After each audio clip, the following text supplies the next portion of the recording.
Okay, in one of the previous examples, we saw that we had to either solve the quadratic equation by hand or we could use numerical methods to solve it.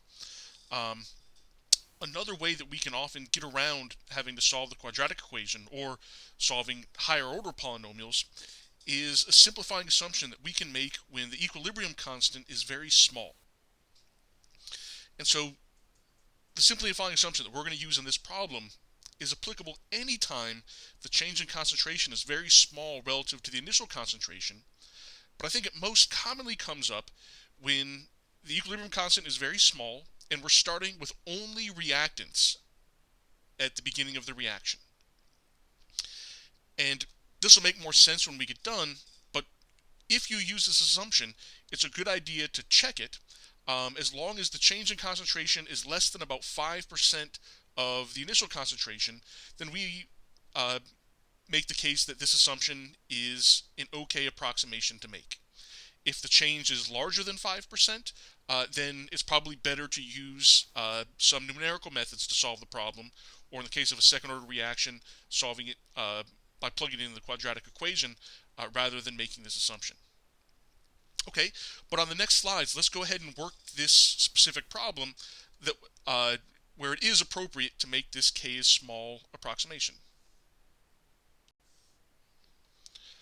All right, so we're given the equilibrium constant for this reaction, and we're told that initially we put 2 moles of Cl inside this flask, and we want to know the equilibrium concentrations of all species.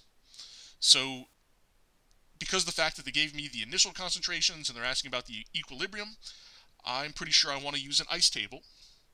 So let's go ahead and build out our ice table.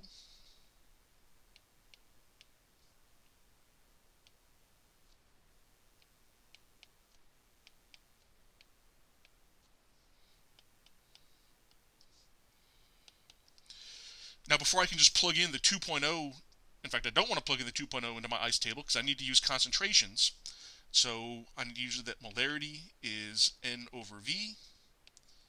So the molarity is 2.0 moles divided by 5.0 liters. So the concentration of CO2 initially is 0.40 molar. So I've got 0.40. I don't start with any carbon monoxide or oxygen.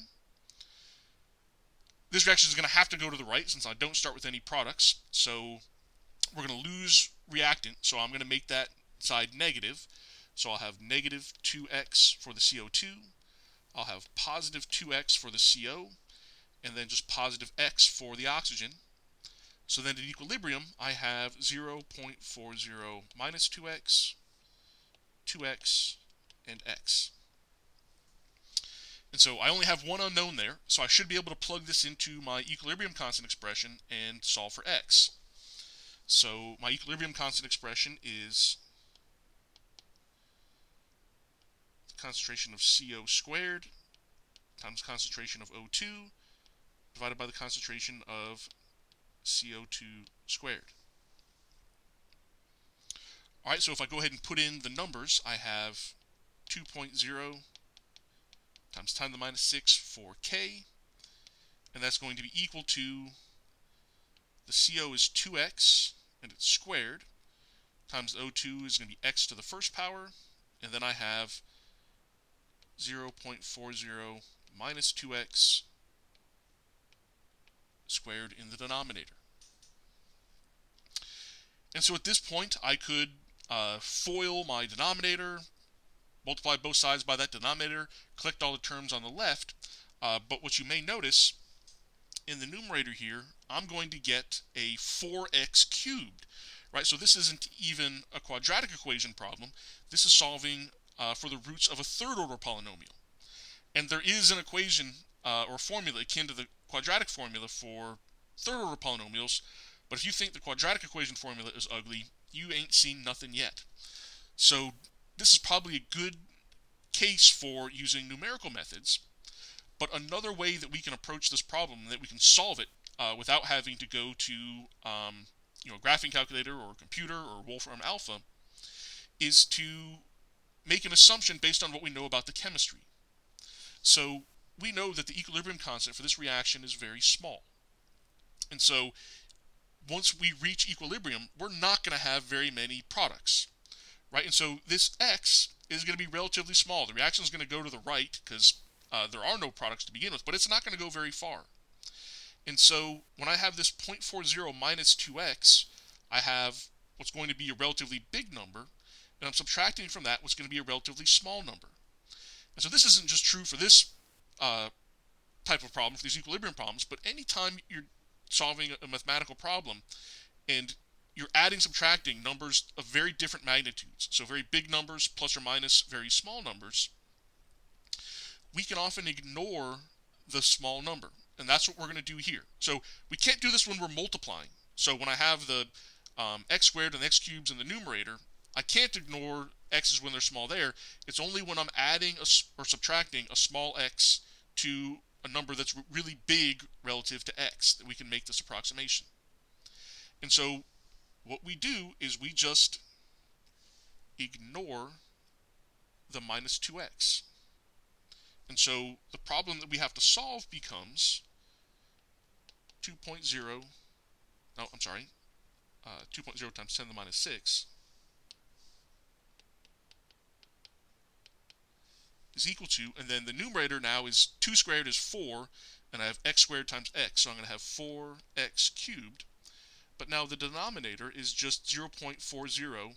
The minus 2x is gone, and we're going to square that. And now I do have a cubed function, but that's easy enough to do in our calculators to solve for that. So I'm out of room here, and so we'll continue this on the next slide. Okay, so I've just rearranged things a bit to give us some more room.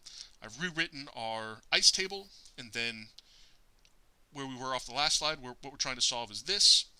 So I'm going to go ahead and square that denominator on the right-hand side. So I have 2.0 times 10 to the minus 6 is 4x cubed over 0.16. So I'll multiply both sides by 0.16. And so then on the left-hand side, I get 3.2 times 10 to the minus 7.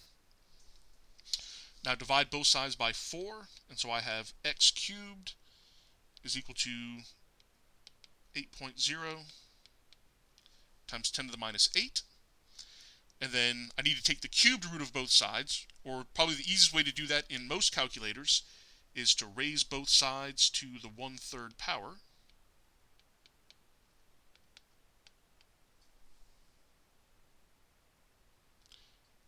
And when I do that, I get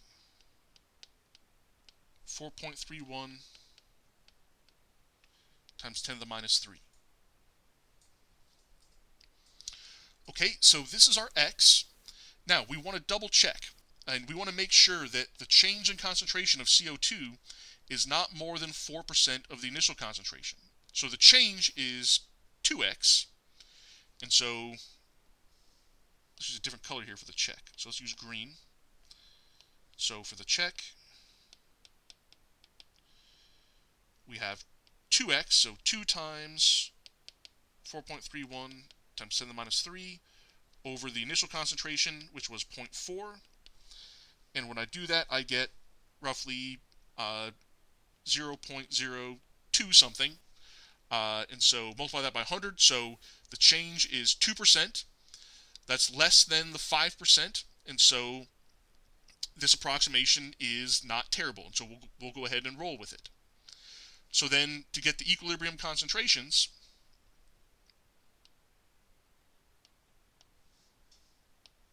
so the equilibrium concentration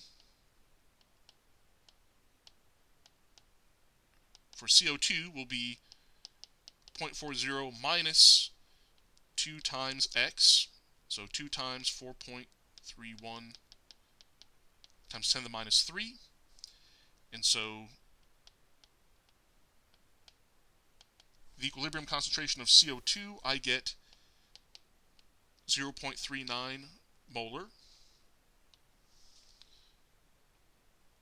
I give myself a little bit more room here. The concentration of CO at equilibrium is 2x, so that's going to be 2 times 4.31 times 10 to the minus 3. So the concentration of CO at equilibrium is going to be 8.6